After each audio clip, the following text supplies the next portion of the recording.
বরাবরই প্রকৃতির সঙ্গে যুদ্ধ করে আমরা এখানে বসবাস করি।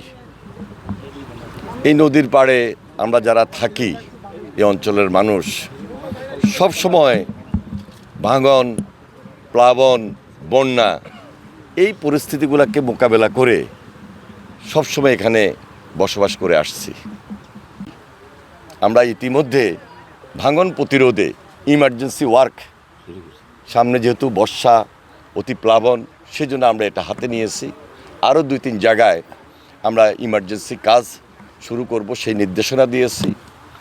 এবং আপনারা জানেন যে এই নদীর অপর প্রান্তে সেখানে উড়িচ্চর, তারপরে স্বর্ণদ্বীপ, বাসানচর সব কিছু মিলে হাতিয়া নদী ভাঙন এলাকা, এই দিকে আমাদের বিশেষ নজর রয়েছে। আমাদের অনেকগুলা প্রকল্পও রয়েছে।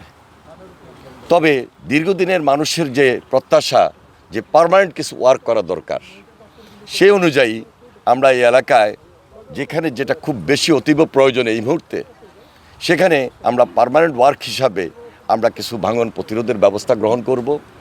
আমরা সেই অনুযায়ী স্টাডি রিপোর্ট কমপ্লিট হওয়ার পর চেষ্টা করব আগামী অর্থ বছরেই এই কাজগুলোকে সমাপ্ত করার জন্য।